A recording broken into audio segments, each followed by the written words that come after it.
Hard.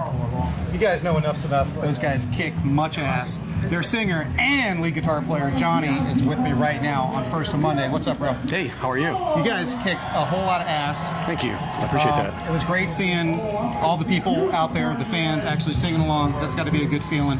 Yeah, those they're good songs. You know, I can't take credit for the songs, but I'm just trying to get them as close as I can, but everyone seemed to have a good time. Now, the original lineup, of course, they had a killer lead guitarist. Yeah. Just focused on that, plus a singer.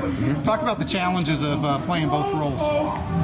Yeah, Derek Frigo, he was great. He was the original guy, and he had left the band a while ago, and then unfortunately died. And Donnie V, singer-songwriter, him and Chip are the whole heart of the band, and he's not in the band anymore. So I'm just trying. Chip asked me to come back and do this. I've been in and out of the band since '96, and I'm just trying to get as close as I can, not embarrass myself too much.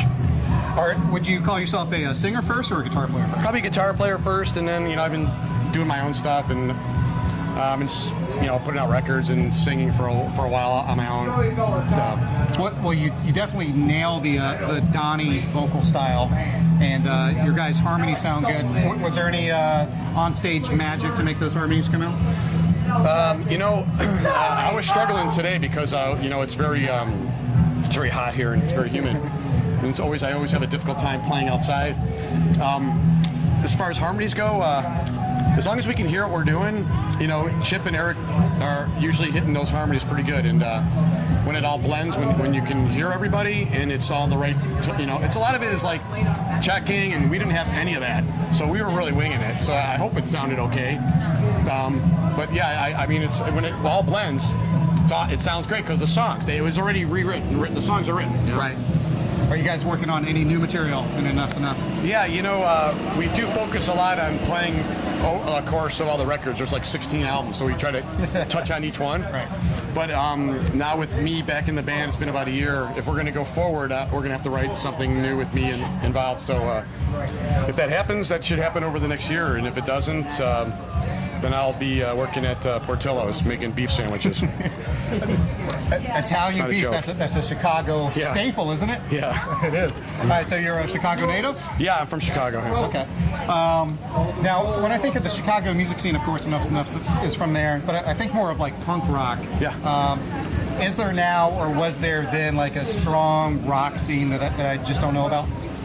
Yeah, there was always a rock scene, like coming up in the 80s. There was pop punk and like power pop, like Material Issue and bands like that were from Chicago, like Wilco's from Chicago, and there's so many poppy, punky type sounding bands. I think of like Alkaline Trio. Alkaline Trio's another one. Smashing Pumpkins. Right. There's so many of those. Kill Hannah. There's a lot of. What did you grow up listening to? I grew up pretty much listening to 80s like guitar players, like like Rat and Ozzy and Rush and Led Zeppelin and Judas Priest and heavy metal. All right, give me your 3 top 80s shredders. 80s shredders. Wow. Okay. I was a big Warren DeMartini fan. As soon as you said Rat, that's why I thought of that question. Yeah. I was like, that dude is underrated. Yeah. I don't know, when you think of shredders, you think of just like faster kind of playing. But if I just want to say like my favorite 3 that I would consider sort of just shredding and guitar, but Randy Rhoads and Eddie Van Halen and Yngwie are kind of like, the foundational pyramid, like in the food chain. They're at the Pantheon. One guy that doesn't get a lot of love that I always like to throw out there is Vivian Campbell from he's great. I mean, he was like 19 on those first couple of Dio albums. Great. That Rainbow in the Dark riff is still great. All right, you guys got more festival dates coming up this year? We got something called Skull Fest. It's in Pekin, Illinois, coming up next month, and then after that, I don't know if we have any dates booked. I'm hoping that the agent books some shows. All right, man. Thanks for being on First and Monday. Gotta get some sports in there, baby. Okay. All right. So, Chicago, are you north side or south side? I'm from the north side. All right. So you're not a Sox fan? It's not that I'm not. It's just that I happen to be born on the north side. So when you're in like geographical area, you're always like, yeah, team, and then it's like someone lives 50 miles away. You're like, they suck. So I personally don't like play into all that. But I guess if I had to pick one, I would be a Cubs fan and Bears, obviously. Go Bears.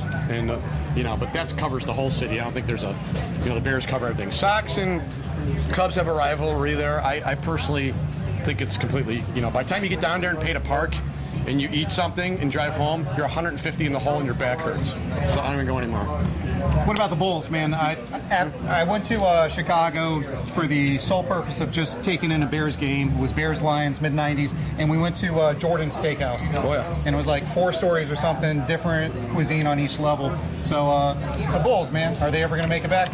You know what? I don't follow sports anymore because it's always moving and evolving, and there's all these younger players. I don't follow it. Eric, our drummer, is like a huge, like if the Bears lose, he's all grumpy for like a week. You know, I personally don't get it. I mean, I get it. I just, you know, it's like a huge pastime. They're overpaid. Everything's like blown out of proportion. But if you're a sports fan, it takes up most of your life. I mean, they rely on those wins, and if they don't, they're moody. Yeah, fan is just short for fanatic. There you go. All right, man. Thanks for being on. Thanks for having me.